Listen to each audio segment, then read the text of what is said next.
from the streets of Cincinnati, welcome to the jungle!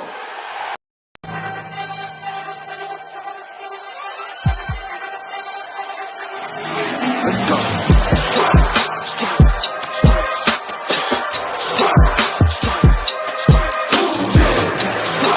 stripes, stripes, stripes, yeah, stripes, stripes, stripes, orange in the day, black in the night, stripes in our veins, sparks gonna fly, the beast is awake, orange, black and white, cause when the jungle come alive, who day we ignite in our stripes. Cincinnati, we gon' rise in in the jungle, we unite in dripping orange and black and white. All day when we fight, live and die in these stripes. Wake up the beast, every day is a feast. Time to bust it off the leash. In the jungle, dripping heat. Tigers strike the city streets. East side, stand up. West side, stand up. If you reppin' who they, time to put your hands up. Bingo stripes, we in it. New day, new age, yeah, we get it. Cincinnati jungle fitted. Who they in our house, we win it. Orange and black and white, we build it. Earn our stripes, you know we kill it. Bleed our colors, jungle dripping. Nasty, natty, yeah, we lit it. Lit the crowd, get the city loud. Yeah, we feasting now. Fit the bounce, make the city howl. Now we beastin' now. Thunder through the tunnel, from the sideline to the huddle. Stripes we tatted on the jungle when we flex that who they muscle on them. Stripes, Cincinnati, we gon' rise in in the jungle, we unite in dripping orange and black and white. All day when we fight, live and die in these stripes. Stripes. Now who gotta move like it on? Stripes. Now who wanna move crossing on? Stripes. Now who wanna move on? If you got stripes and you let the city know you rock 'em, yeah we got 'em, yeah we fought 'em. Like that black and orange up on 'em, bingo bought 'em, never stop it till the beast and know 'em. Who they rockin' with the diamond stripes, flossing on the ring. Cincinnati, she's our queen, we gon' show the world who king. Orange in the day, black in the night, stripes in our veins, sparks gonna fly.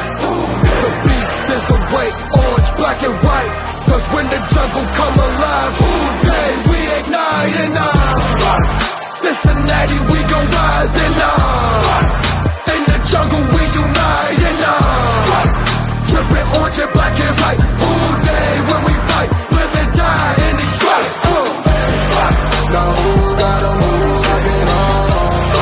Now who wanna move crossing on? Now who wanna move on? All day when we fight, live and die in these stripes. Hey guys, what's going on? Welcome to the show. This is Sports with Strawberry Ice. I'm your host, the Iceman, Jeff Trenopole. And as always, I'm bringing you sports from a West Side point of view right here in the great city of Cincinnati, Ohio, home of the number 3 University of Cincinnati Bearcats. And, of course, Jackpot Joey Burrow and the Cincinnati Bengals. Now, do me a favor, if you found the show, hit that like and subscribe button. Smash that thumbs up. I'm up to 1,393 subscribers. That is awesome. As always, I appreciate every single one of you guys. Now, if you're watching on Facebook or Twitter and you have not subscribed to my channel, please do me a favor. Go to the YouTube channel, Sports with Strawberry Ice.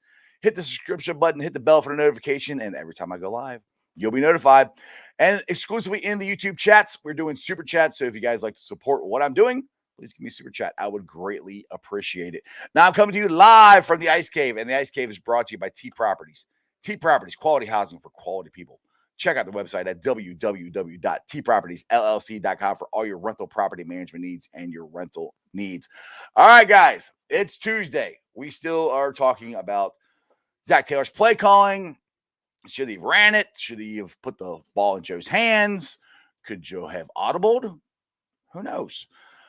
Let's discuss. And today's guest is a great read, great follow. You should check him out. He's Jay Morrison from The Athletic. Jay, what's going on, man?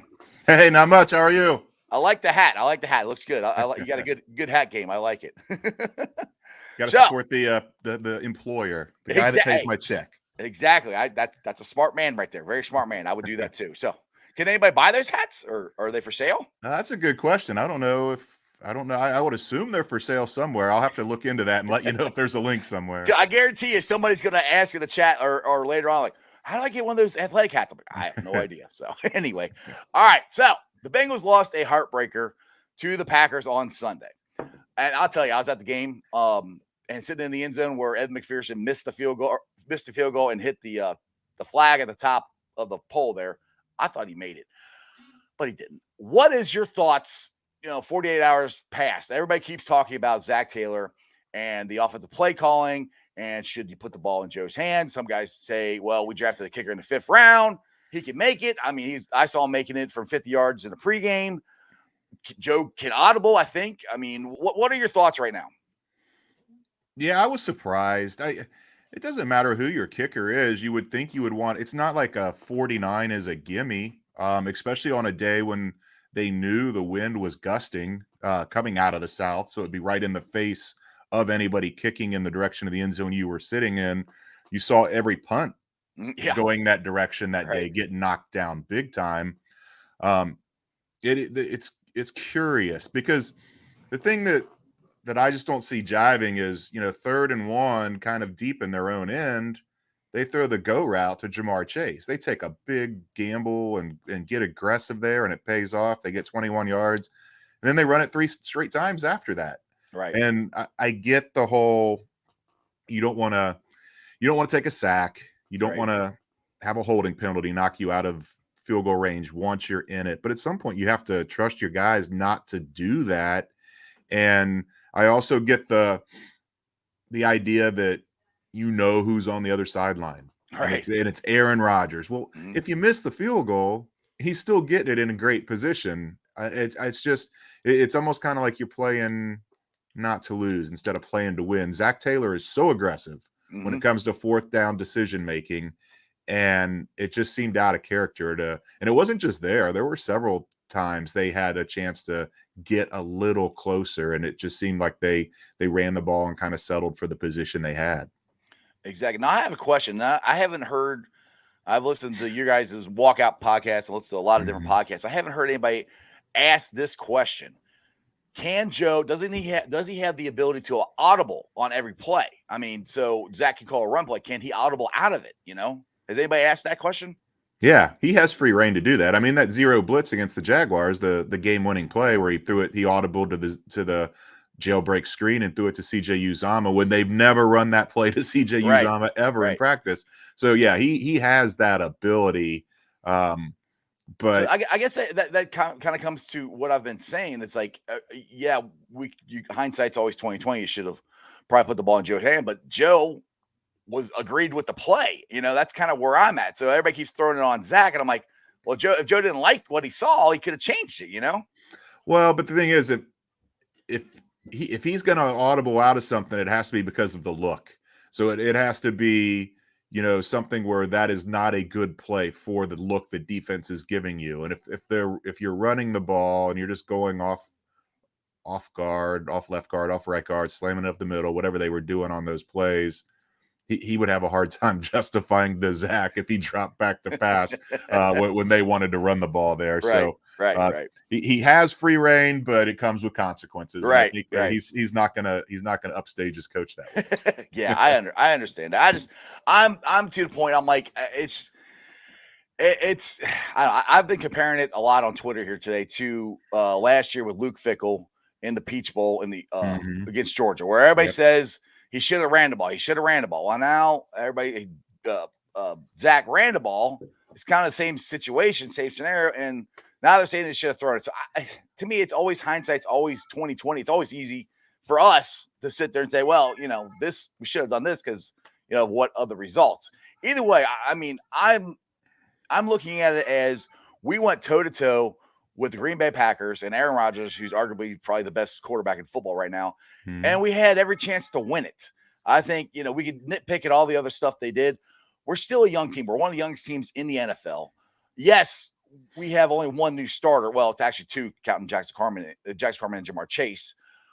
But Joe Burrow still hasn't played a full year yet. I mean, I think this week will be his 16th game.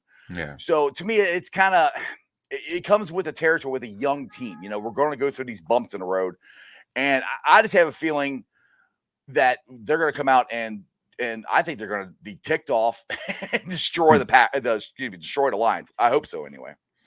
Well, I mean, we've seen this before where the games you think that they should come out and roll. And I mean, Right. Jacksonville, everybody thought that was going to be Right. an easy one, and it wasn't. So there are no easy ones in the NFL, No. especially you get a team like Detroit that's lost 2 games on last second field goals, and they're a team that has a first-year coach that is 0-5. These Bengals were in that position 2 years ago trying to get the first one for their coach. They know how hard they're fighting. So I wouldn't think anything's going to be easy in Detroit, even with the injuries they have and the fact that the Bengals do have a better roster. But going back to that Green Bay game, you're right. I mean, no one's going to say it was a moral victory and they should feel good about it. But I think the fans should. I think if you're a fan of this team, you should feel good that they were not outclassed. They looked like they belong. Yep, they didn't finish the job, didn't win the game ultimately, but I mean, they're a blowing flag away from being 4-1 right now. So I know there's a lot of mad fans out there, and they're mad at Zach's play calling. They're mad at Evan McPherson's leg, and that's good to have those expectations. But sometimes they need to be a little more realistic and a little more patient. Right. That's kind of where I'm at. I mean, yes, trust me, I was pissed off. We should have won the game. Yeah. I mean, I was very disappointed we lost. We had every chance to win it. But then it's also like hindsight, like, look what we've been through the last 5 years. I mean, this year has been a lot of fun. And to be honest, Jay, I mean, I know everybody is seen my schedule prediction, and it came out the day of the schedule, and I said 11-5, which I know I looked at everything through orange sunglasses, which are right there. But right now, 3-2. This is exactly where I said we'd be. I mean, I had us beating the Bears and losing to the Squealers, but I did have us losing to Green Bay. So for me, we're right where I thought we should be now. Because what I'm thinking, what my thought process was, I didn't think the defense would be this good. Now that has been a complete surprise to me. But I thought the offense would take a little while to get going, just because of Joe's injury. You got Trey Hopkins coming back from a knee injury. You know, it's taking a little while for things to go, and for Zach Taylor and Joe Burrow to get comfortable with the knee and not, trying to not get him killed, which Joe needs to learn how to slide. Yeah. But and the second half of this season is a gauntlet. They're going to need this offense to kick it into gear to get anywhere close to what I predicted. I still have a feeling that it's there. I think they can do it. I don't know what's holding them back. That's kind of where I'm at. Yeah, I think consistency is the only thing holding them back. I mean, you look at when they get a first down, then it usually ends up being a scoring drive. It's almost like an all or nothing with them, where it's either 3 and out or a scoring drive. And they've got to figure out a way to have fewer. I mean, they're tied for 30th when it comes to 3 and out percentage. They have way too many 3 and outs. And part of that is the conservative play calling. They run the ball on first down, or they throw a wide receiver screen, and then they're in second long, and then they try to mitigate the risk on third down by running it again on second and long, and then you're in 3rd and 5, 3rd and 4, which is good. It's manageable. That's what you want. But the best third down percentage is 0. If you can just avoid getting to third down and be more aggressive on first and second down. I know it's not realistic every time, but I think at some point we have seen them. They kind of opened it up this week because they threw it way more than they had in the past. And part of that was Joe Mixon being injured. We've seen them throw deep more than they have in past years.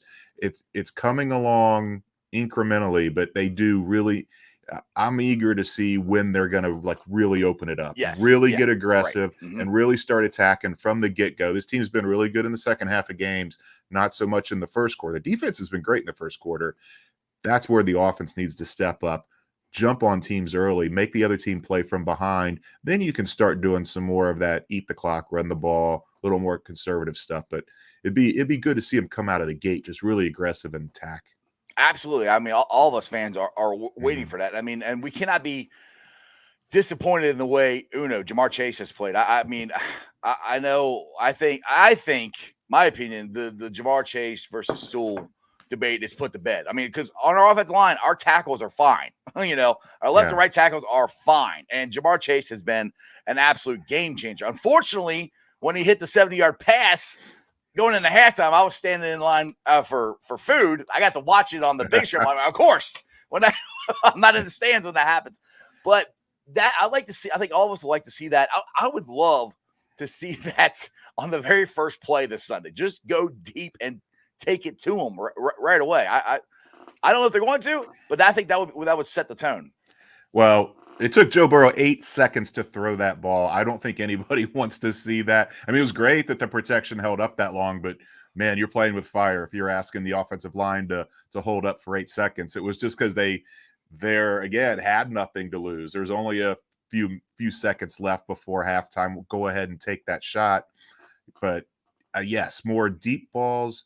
And it doesn't have to be a 9 route down the side, but just, something over 20 yards, just something deep over the middle, just to get a chunk play and get going. Right. But yeah, it was, yeah, I don't want to say it was a fluky play because Jamar just did a great job of running away from coverage. And then Joe put the ball perfect where the DB, I can't remember which one it was, but kind of stuck his arm out and it just missed. I mean, everything went right on that play. And I don't know if you can hit another one like that the rest of the year. Well, funny, it went right between the DB's hands. I mean, it was that close to being, intercepted. But we can say that to lots of stuff on that game. We're that close to making 2 field goals. They're that close to their guy missed an extra point. I mean, there's a lot of things on there. And one thing I want to bring up, and I'm not blaming the refs. I do think the refereeing wasn't that great, but Jackpot Joey did not have a very good game. Let's be honest, he didn't. He had that pass to Jamar. But I want to go back to a call that I thought was egregiously missed. And that was the tripping penalty on DJ Reader. And from my view, when I saw it I watched a replay on the Jumbotron. I watched it on TV here too. It looked like, to me, he got held and yanked to the ground, and that's why his legs went up and tripped him. And that play, we stopped them on 3rd down. I think they ended up getting a field goal there. Did you see that play? And what are your thoughts on it? Yeah, I was kind of debating it with Paul Daner Jr., who covers the Bengals with me for The Athletic. He was held. I don't think that he was held to the extent that forced his legs. It should have been offsetting, if you ask me. It should have been a holding, yeah, we'll take that. And a tripping. Yeah. But yeah, it did. And I'm trying to remember because that's when we were talking about it. There was a recent game. It might have been the Monday night game the week before, the Raiders and Chargers. There was a tripping call that didn't get called, and it was blatant. And I was really surprised. So I don't know. Every year they have these rules of emphasis where they start calling like the taunting, right? Which is that one's driving me nuts. That's silly. Yeah, it does seem like they have kind of toned that down. I've seen several that look like they have been taunting, and they're doing a good job now of jumping in and saying, "Hey, you do that again, it's going to be taunting." Where the first few weeks there was no warning; they were just flagging guys. Right. But you almost wonder if like tripping's the other way, where it's like, okay, we're not going to call this unless it's egregious. And I heard somebody say, and I meant to look this up, and I don't know if it's true. I don't think it's true. They said they didn't think there was no penalty for tripping if it's a ball carrier in the box. And I don't think that's true, but I don't know. That was the case. Yeah, that was the play. That's who he got his leg on. But who else would you trip if it's not a ball carrier? So but it did. It looked. I can't remember which defender or which offensive lineman it was, but he definitely didn't just hold DJ Reader. He yanked him and turned him to the ground. Yeah, it was a definite hold. And I agree with you. We could at least had offsetting. At least it shouldn't have just been, first down tripping, on the Bengals. I mean, it should have at least been offsetting. And to me, that's why it goes back. In every game, you can go back and you can see, well, what if this happened? What if that happened? It's football. It's going to be, I mean, even we're going to do that in the Detroit game here this Sunday. But one thing I want to get to that's I know you're the stats guy there on the here that podcast prowling. Now you got the coin flips. Now I thought we won 6 in a row. I heard you say the other day I think we won 11 in a row. Is that correct?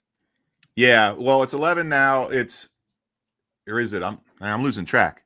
Yeah, it's 11. We won the overtime one too. They got both because they got the pregame and the overtime. Let's see. They won the final 3 last year. And then it's 10. The final 3 last year, 5 games this year, and then 2 overtimes this year. So it's at 10. So that's the odds of that are 1 in 1,012. And if they get the next one, then it goes up to 1 in 2,024. It doubles every time. I was able to look up the record is 14, and the Lions hold the record. So the Lions will be trying to hold on to their own record by winning the coin toss. But when the Bengals are on the road, they call it, and they've won seven of the last 8 when they call it. So that streak even goes beyond this current 10. That's awesome. To me, I was freaking out when we won it in overtime. I'm like, oh my goodness! I'm like, the Bengals' luck is changing. I said, we're gonna win this game, and like, oh my god, we didn't. They're like, ah. Anyway, I gotta get this up here. Crypt Keeper always likes to put these comments up here. Darren Simmons, come on down. You're next coach of the Cincinnati Bengals. I'm nowhere close to where we need to change coaches. I mean, I know that's always the narrative, and I gotta give it to Crip. He's been saying this for the last 2 or 3 years on my show that he thinks Darren Simmons should be the head coach. I'm not against Zach as the head coach. I think there's things he should do differently. You can look at that with every coach. But to me, I'm always worried about if you change coaches. And people put this out like, oh, the Chargers changed coaches and they're taking off now, but it doesn't always work like that. You got guys on this team that believe in Zach Taylor. You can hear what they're saying. They have a good relationship. I'm not ready to give up on Zach yet. Now, if it all falls flat in the second half, we'll have to see. But what's your thoughts on the job that Zach Taylor is doing so far this year? I mean, he's making progress. I know I think more people want him to give up the play calling duties more so than there is the fire Zach crowd out there. But the thing is, nobody on this staff has more play calling experience at this point than Zach does. Brian Callahan's never done it. Thank you. Nobody else has ever done it. That's exactly what I was saying. Me and Bengals captain on Monday. That's exactly what I was saying. And I'm not trying to throw Tony Pike under the bus, but he's been on his radio show calling for Brian Callahan. Let him call the plays. I'm like, why? I was like, as far as I know, I don't know if Brian Callahan has ever called plays before, and I'm sure it hasn't been as much as Zach. So I'm like, why do you think he would be better at it? You have to give me a reason other than you don't like what Zach's doing. It's kind of like, to me, when Andy Dalton was the Bengals quarterback, everybody kept saying, well, we got to get a better quarterback. I said, okay, who?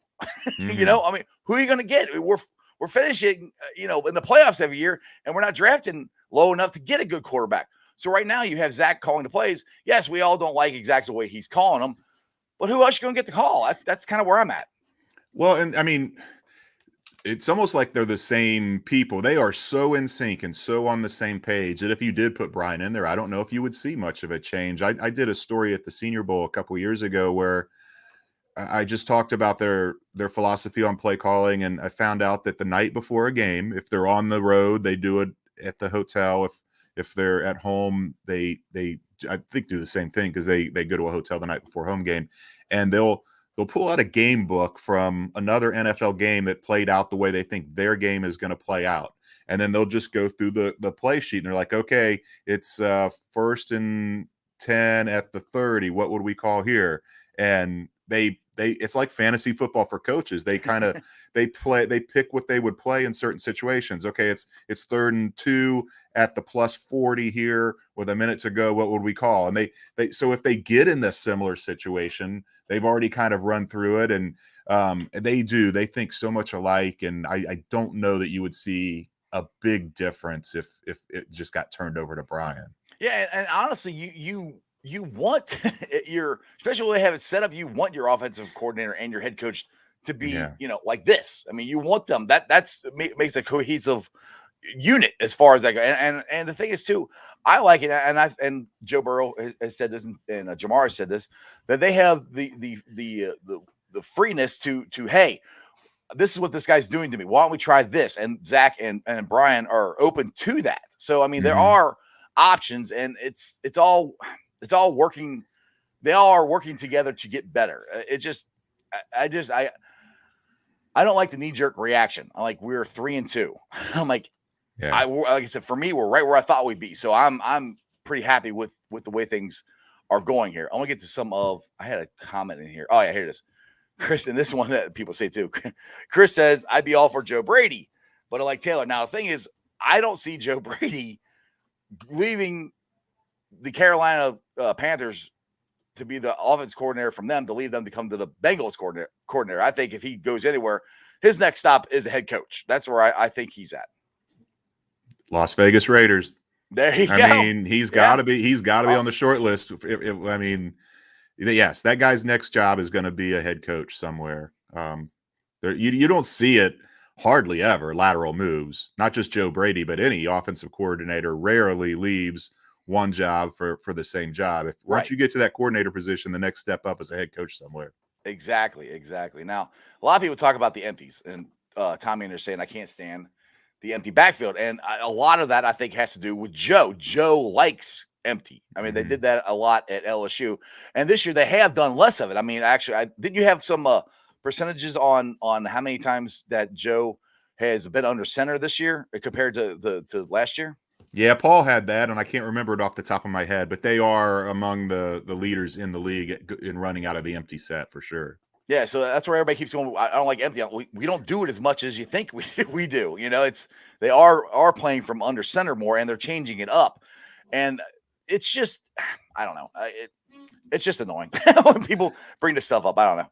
Yeah, I mean, Zach has a good point. Just because you're in empty doesn't mean you still can't have that guy in the slot chip somebody but it's putting Joe at risk, but you're trusting Joe to make the right call and quick. And if anybody can beat that look where you're just totally exposed like that, it's him. He can see right off the bat which guy's going to be open, and if the first guy's not open, he knows exactly where he's going on the second one. It'd be interesting to go back and see how many of the sacks he's taken have been out of empty, because I don't think it's that many. He's taken some hits there, but he's had a lot of success out of empty too. Right. The play to CJ Uzomah that won the Jacksonville game at the top of that list. Exactly. Now that's another thing people brought up is why didn't we use CJ Uzomah and the Green Bay Packers game? I don't understand that one. Drew Sample is not the one. And the thing is, they actually did use CJ. I mean, everybody remembers Drew getting the pass and he dropped it. And everybody thinks that Drew played more than CJ did. That's not true. CJ played a lot. They just didn't get the ball to him. Yeah, and it's who the hot read is. I mean, you look at some of the big plays that CJ had in that Jacksonville game. The second touchdown was just a total broken play, and that's Joe getting to his fourth read, fifth read, and finding the guy who's open. CJ's never going to be a primary target in this offense, but he is out there more than Drew, and it was surprising that he threw a couple, because the one Drew dropped and then they threw another one to him where man, Drew just doesn't have much speed. He can't do much with the ball once it's in his hands, and he's usually more sure-handed than the dropped one, but CJ is a much bigger weapon.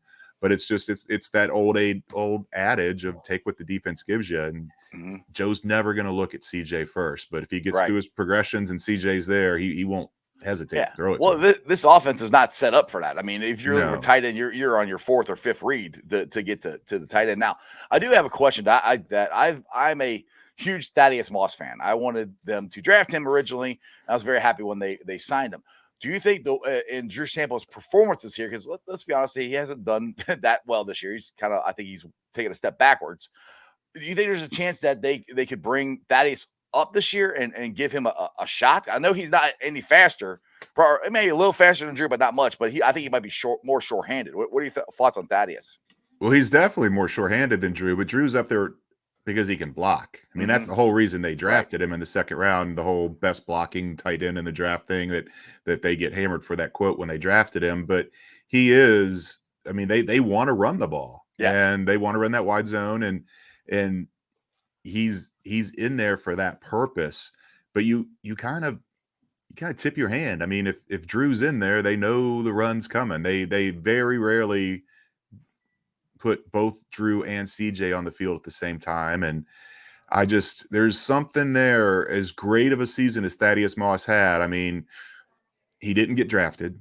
He lasted one injury season with Washington. He comes here and he's only on the practice squad.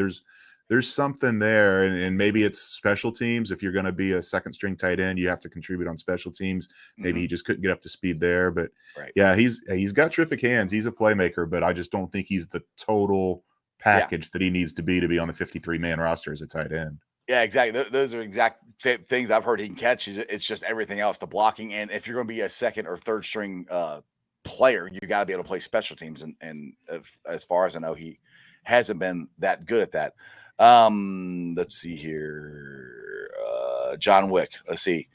The bigger issue is the play of our center and our right guard. They are not good enough. Now, to me, Trey Hopkins is still coming back, obviously, still coming back from his knee injury. And right guard, everybody was fairly happy with the way that Jackson Carman has played. Now, Jackson Carman, as far as I know, is not going to play this week because he's on the COVID reserve list. So we're going to have Deontay Smith there. I guess my question is, if Deontay Smith plays better than Jackson Carman, do you think he takes his job? I don't. I mean, they number one, they took Jackson in the second round, so that'd be a bad look if you turn it over to a fourth rounder. A couple things there. Jackson has outplayed him. I mean, they kind of sent Jackson a message early by dropping him to third string, but he has outplayed Deontay in practice, and that's the reason he's up there now, second string, now starter. And I wouldn't rule him out from playing. The COVID list, there's a lot of that goes into that, and if he's vaccinated, which by all accounts he is, I've never seen him wear a mask at practice. I haven't seen any of the Bengals wear masks, which is none of them. there's some that have that during practice, but if he can pass, if he's asymptomatic and he gets 2 negative tests within a 24-hour period, I mean, they put him on Monday, so he could have had a negative test today. He could have a negative test tomorrow, and he could feasibly be back on the practice field tomorrow for the first practice of the week. So I wouldn't rule him out yet.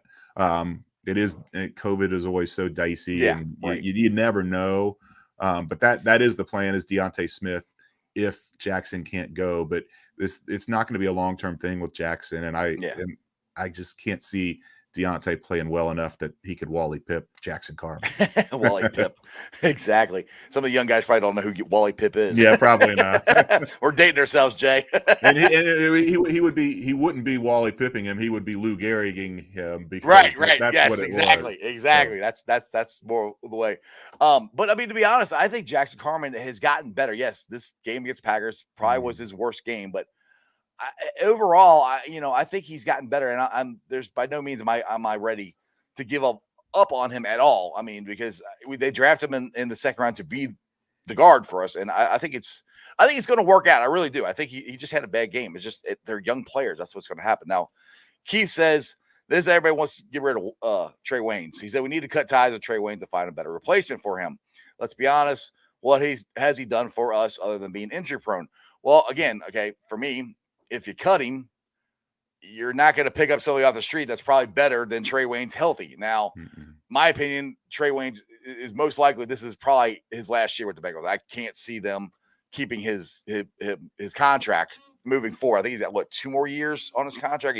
One more. One more, yeah. But that's the thing. It's like people want to hurry up and cut these guys. Let's go get somebody else. Like, who? Who are you going to get?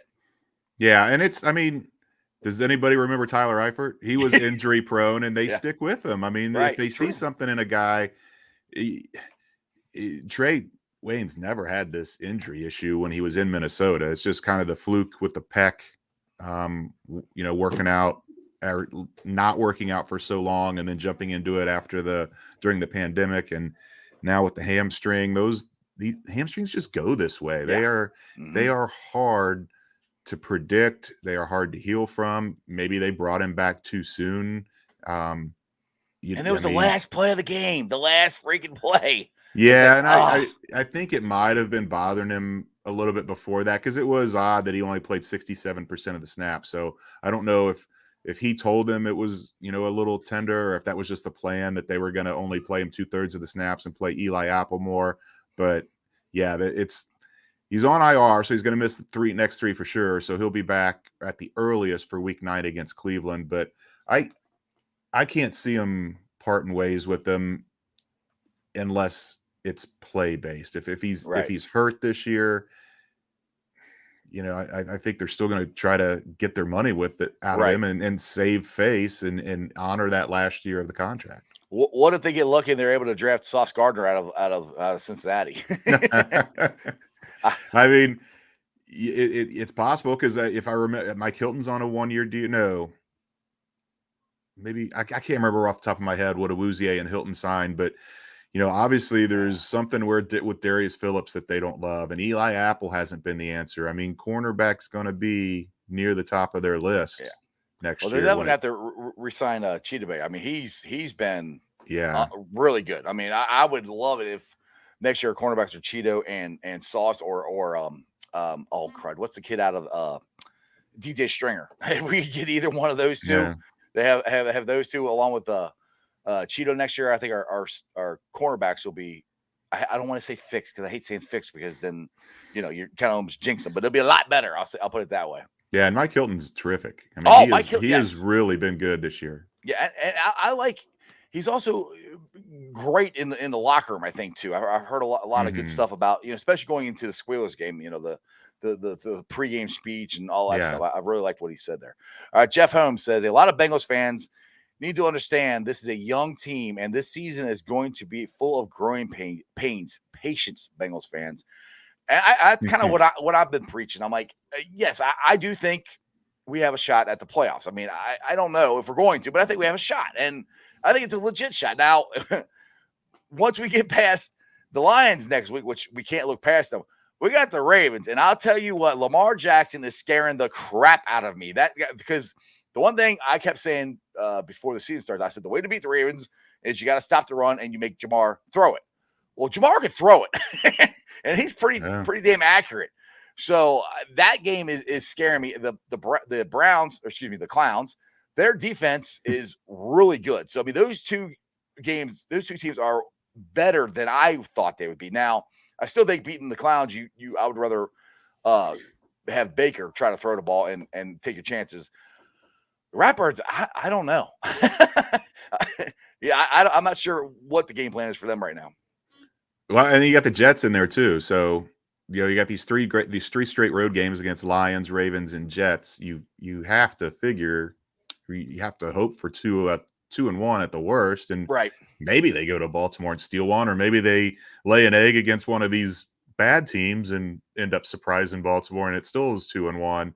I was shocked last night. I didn't think Indianapolis had a chance to Oh, hang they with they were winning the whole game. Baltimore, and they Yeah. own. I mean, it's 22-3, and then they just. I mean, they had a lot of injuries in the secondary and on the defense overall, and they started doing the play not to lose thing, and you lose when you do that. They got Yeah. super conservative with their play calling, running the ball to let their kicker try it when their kicker has a hip injury on his right kicking side. It was a recipe for disaster. And yeah, I Lamar Jackson is just something else. He is so fun to watch. Mhm. And if you're a Bengals fan, yeah, I'm sure it's fun is not the word. It's No, probably I hate it, frustrating. but yeah, but I respect it, and I'm like, dude, I think somebody said it on the broadcast last night that he's could be the best player in football right now, and the Oh, way he's playing, yeah, I don't know what you do because I mean, well, the first play of the game. I'm not trying to talk about the Raptors here, but hold on. But I think the first run he had,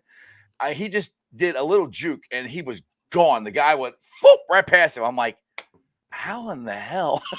Like, the not, thing not is, everybody. the way he moves and runs around, like he can change his mind in the middle of a play. Like I'm going to take off and run, and then someone squirts free, and he can stop and throw it. Mhm. And I mean, how Yeah. many? Yes, his completion percentage was ridiculous last night. But how many Uh-huh. times was Hollywood Brown?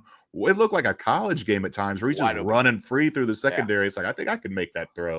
It was, Yeah. and then Mark Andrews, how they don't cover him down on the goal line. It's just it was I give the Ravens credit for winning that game, but that was more of the Colts losing it. Yeah. Yeah, absolutely. I mean, the Colts. Yeah, I thought for sure. Well, I didn't get to watch the whole game. I got to be at work too early, so I watched about Mhm. the first half, and I got to see all the highlights later on today. But yeah, the Colts. I'm not gonna say they gave that game away, but it was more the Ravens took it from them. But still, the Colts should have won. I was hoping they would win, obviously, and if they win, we're still tied for first place. But I mean, we're only a game out now. The Ravens are 4-2, and we're 3-2, if I'm right there. The Ravens are 4-1. The Bengals are 4-1. 3-2. And then the tiebreaker, well, the obvious tiebreaker, the first one is division, and the Bengals are 1-0, and nobody else has a division win yet. And the Bengals, because this will be the fourth of 6 games against the NFC, the Bengals don't have an AFC loss yet. So when you see those, if the playoffs started today kind of things, they're always going to be up there because they've got a lot of tiebreaker advantages right now because they haven't lost to an AFC team. Right. Now I know I was watching James Rapine. He did his live YouTube show earlier today, and had some comments in there, and I thought it was kind of interesting. People were asking about Darius Hodges, and he hasn't gotten really any playing time at all. He was, the star or whatever, the gem of preseason here. Do you see him getting any playing time or anything moving forward here to try to kind of change it up at all? No, I mean, he was inactive Sunday against Green Bay. That means Wyatt Ray has passed him on the depth chart. Wyatt Ray has been playing a handful of snaps every game, and the fact that they made Darius Hodge inactive instead of Wyatt Ray, that kind of shows you where that pecking order is right now. So yeah, if there's an injury, then maybe he moves up and starts getting some more snaps. But even when he was making those plays in preseason, the coaches were like, well, he came unblocked. He should make that tackle. He should make that sack. They were really kind of hesitant to give him the credit. So they like him, but I just think everybody kind of saw the sacks and got super excited. And it wasn't him beating guys. It was the other team forgetting to block him. yeah. That's kind of a key thing in football. You got to make sure you block the guy in front of you. Yeah. All right, let's move move on to Detroit here. Now they're an 0-5 team, and I do think that the Bengals have a chance to go in and blowing them out. I think we're the better team. We're more talented. Will they? The way they've been playing, most likely not. It's probably going to be a close game, and I think it has a lot to do with the fight that Detroit has in them. I think they are a team that believes in their coach. Their coach believes in them.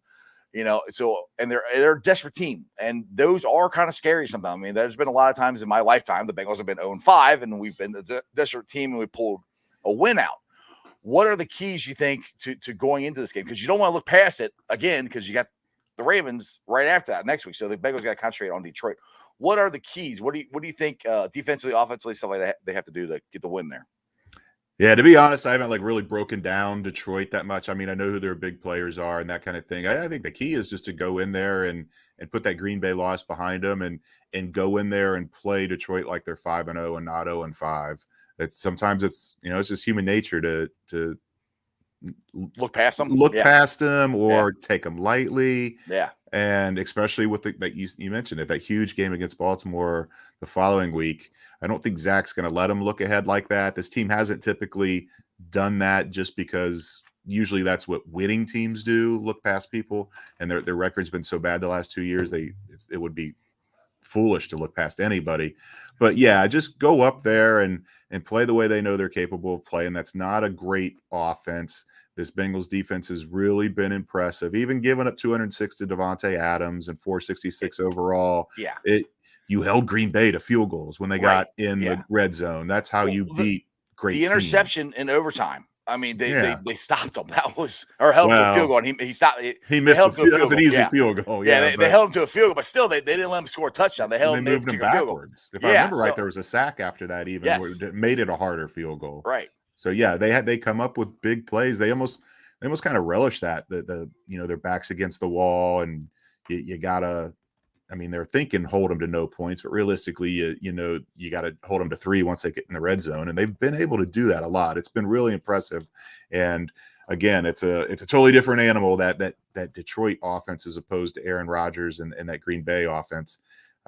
I think it's going to look a lot like these first 5 games. I mean, Bengals score 24 points every week. It seems like I could see it again being 24-16, 24-17, something along those lines. Yeah, I can see it too.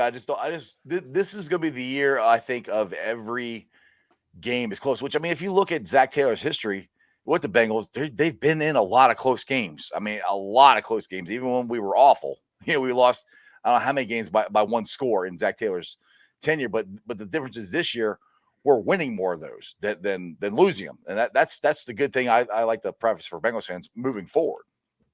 Yeah, they're 2-8-1 in games decided by 3 points or less in Zach's tenure.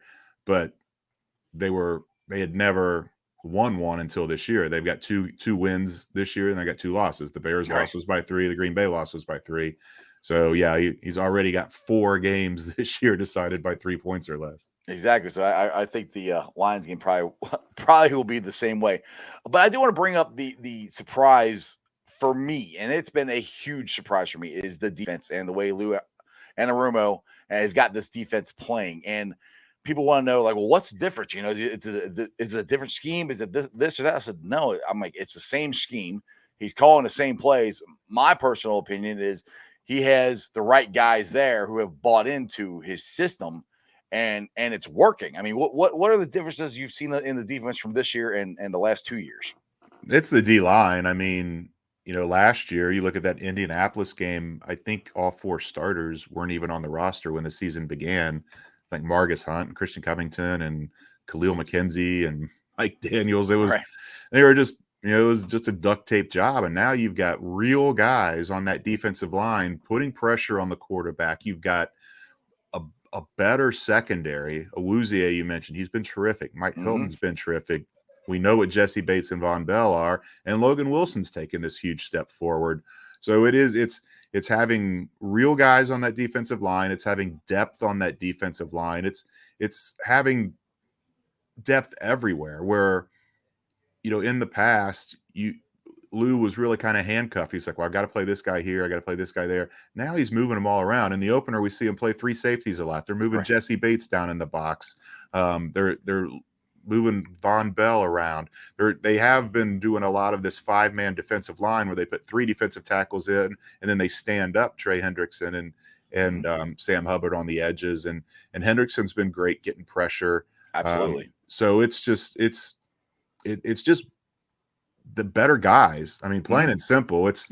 Talent makes a coach better. I mean, yes, and it's giving him. It's not just making him better, but it's giving him more freedom too to be more aggressive. And Mike Hilton, with his reputation of being the great blitzer, and we saw it a couple times in that Green Bay game where the Green Bay threw wide receiver screens. Where if that wide receiver makes that first block, that play is going to go big. And I think Mike Hilton did it once, and Awuzie did it once, where they got off the block and just torpedoed the receiver for a loss or a no gain. Just really impressive plays. You need that. You need guys that can make plays. They still haven't really taken that step as far as turnovers. They've got a few. Logan Wilson with his 3 interceptions. Awuzie got his first. But once the sacks and the turnovers start coming in bunches, then I think we're really going to see this defense show what they're capable of.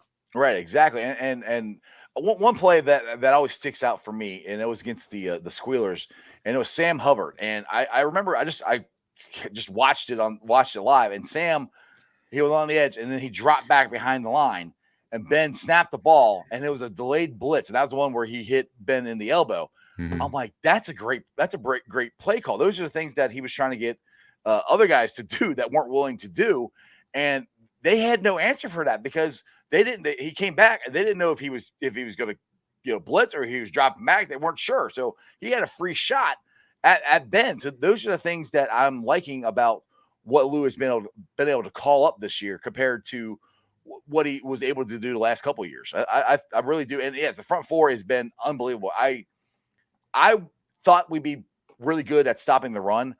I did not expect DJ Reader and Larry Ogunjobi and these guys to get as much pressure up the middle as they are. That has been a big surprise for me. And Trey Hendrickson, I think, has been, I won't say a better fit, but he's been a really good fit, I'll say, for this team. Yeah, Ogunjobi's been the difference maker. I mean, he's just terrific, and really, Cam Sample's kind of an underrated guy there. He was the second one after Joseph Osai, but what he's been able to do and giving them quality snaps. And then BJ Hill, you trade Billy Price for BJ Hill. We stole him. We stole him. That was a great trade by Duke right there. So and then we saw it that play you're talking about. If I remember right, that was one of Logan's interceptions because he hit Ben right as he threw, and the ball kind of fluttered, and Logan dove and caught it.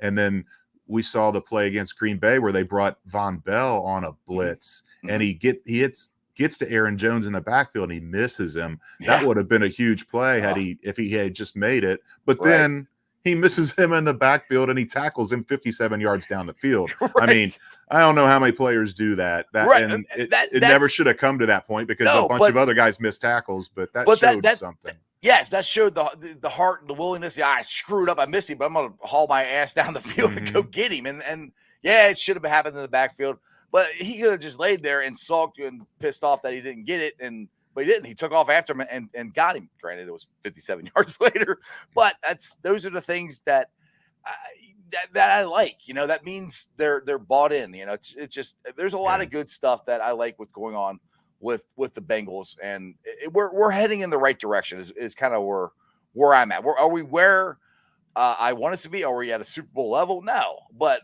we are.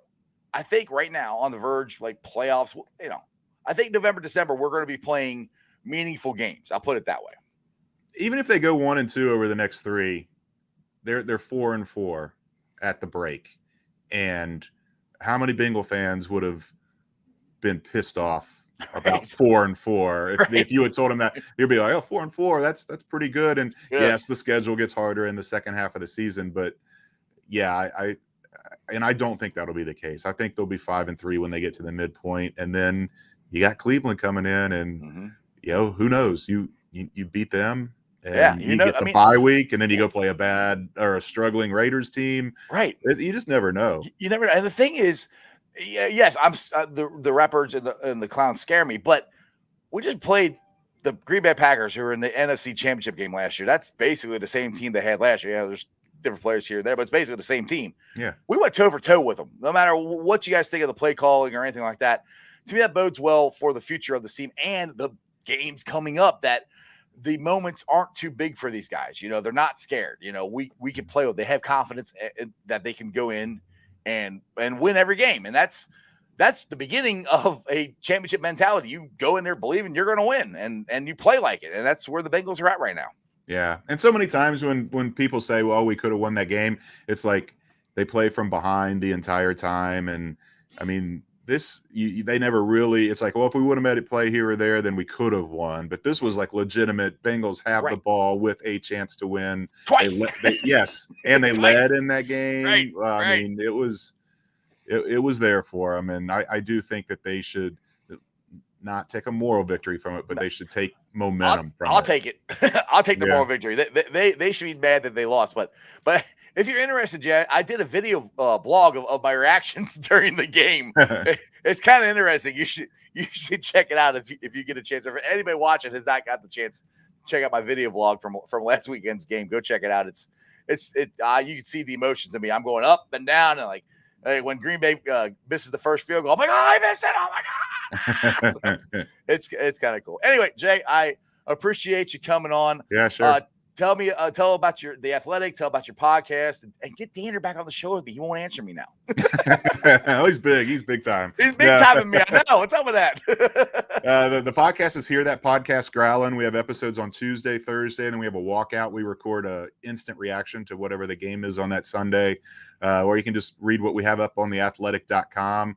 We still have a 50% off. It's a big ask, I know, to ask people to pay for content, but we work really hard to try to make it worth it. And this 50% off deal it's a heck of a deal. Just click on any one of our stories. There'll be a link in there to sign up, and we promise you won't regret it.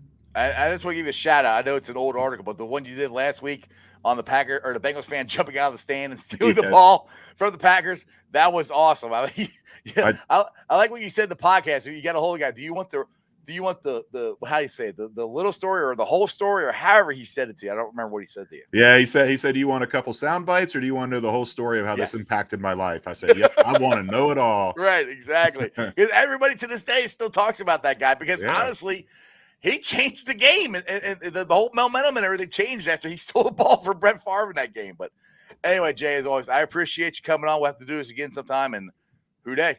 All right, thanks for having me. Take it easy. All right, guys, I hope you enjoyed that as much as I did. Doggy, you're in the house. What's up, brother? Yes, University of Cincinnati Bearcats are number 3 in the country. I love it. I love it. Now, Doggy, I got a question for you, since hopefully you're still in the chat. And you're an SEC fan, and I had a coworker. I tweeted this out Saturday. I had a coworker tell me that any team in the SEC would smoke the Bearcats. Any team. That includes Vanderbilt. Doggy, I love you. I'm glad you watched the show. Personally, I'm not saying we'd win. Listen to what I'm saying. I think we'd give Georgia a game. I think we'd be in it because of our defense. Our defense, we have legit NFL players. Am I saying we're going to win? No, I'm not saying we're going to win. I don't know if we're going to win or not.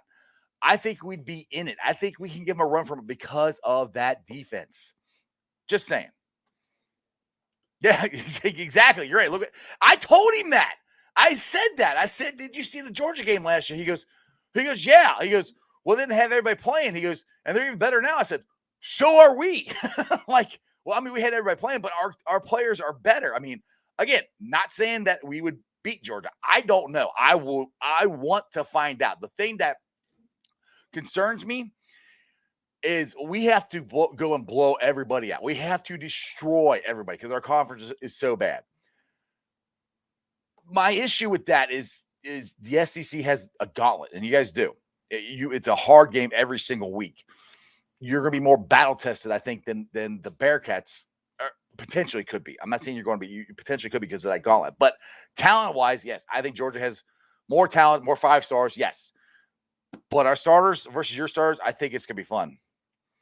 So we'll see what happens. Let's see what you say here. He said UJ still has 7 stars out. Yep. And yes, UC and Georgia would be in this same as the Peach Bowl. I think it'd be fun. I would love to see it. And you say, I appreciate it, bro. You say UC is one of the best 4 teams in college football. I appreciate that. Thanks for saying that. And I'm actually surprised they moved us up to 3. I'll be honest. I'm shocked. I thought Oklahoma would have jumped us. I'm not surprised Alabama didn't fall out of the top 4, which, in my opinion, they should have. You lose to a 2-loss unranked team, you should have not be in the top 4. Like that's a bad loss. Now for us, if we lose we cannot lose any game, and we have to. And that's the thing. That's the pressure that's on the Bearcats. That it almost is the same as almost as a good comparison to playing the SEC. No, the opponents aren't as good, but the pressure is because the Bearcats seriously have to blow everybody out. We have to leave no doubt in the college football playoff committee that the Bearcats deserve it. And to go out and blow everybody out, I don't care what conference you're in. It's hard. Let's see here. Yeah, Crip. Yes, we need to win by 20 points. Yeah, we need to do exactly what we did versus Temple. I mean, we just, like I said, we got to blow them out. Doggy, UC did what elite teams did by blowing out Temple. Yes. And so that's what we have to keep doing. I mean, that's what I hate that about college football, but that's what we have to do.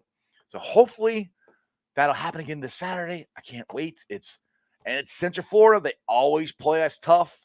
They're a team that's going to be moving into the Big 12 as well. So it is not going to be an easy game. Obviously, I think the Bearcats going to win. I think our defense will travel. And I think Desmond Ridder is getting better and better and better. If Desmond can ever get to the point where he plays as good as he plays in the second half, if he can play that good in the first half to start the game off, we're going to be dangerous. We're going to be seriously, seriously dangerous. And this is going to be so much fun to watch. Jack, what's up? Yes. How are you doing today? Let's go Ravens. Yeah, I know. Hey, Jack, if you're just showing up, dude, you just missed it. I just gave Lamar Jackson a whole bunch of praise. You should rewind it and go watch.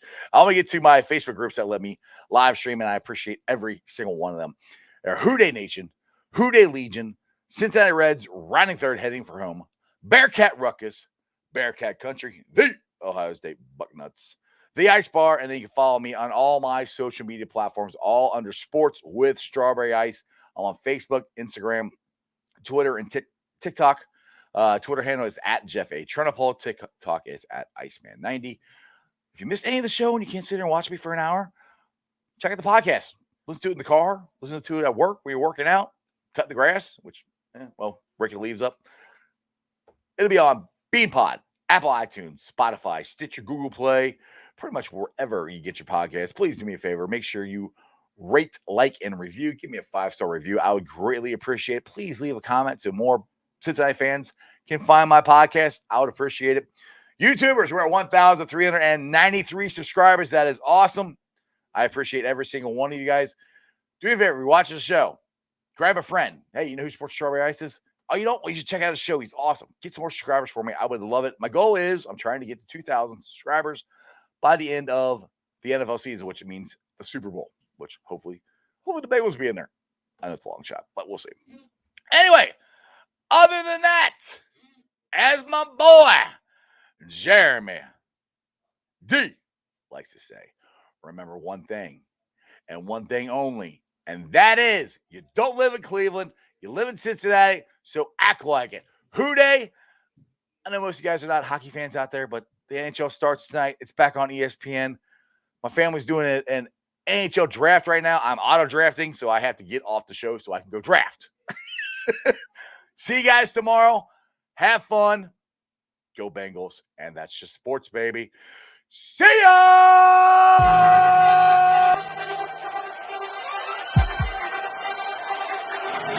Let's go. Stripes, stripes, stripes, stripes, stripes, stripes, stripes, stripes, yeah, stripes, stripes, stripes, orange in the day, black in the night, stripes in our veins, sparks gonna fly, the beast disobey, orange, black and white, cause when the jungle come alive, who Dey, we ignite in stripes.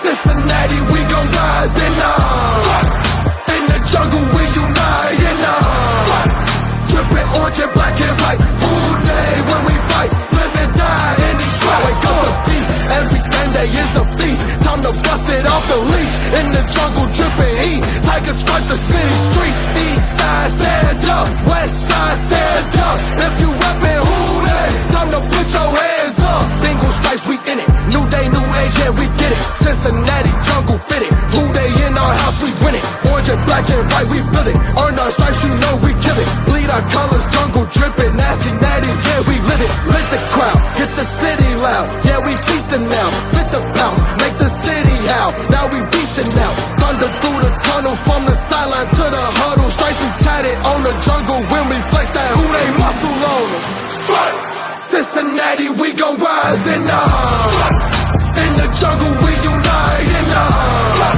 dripping orange and black and white. Who Dey when we fight, live and die in these stripes. Stripes. Now who gotta move like it on? Stripes. Now who wanna move crossing on?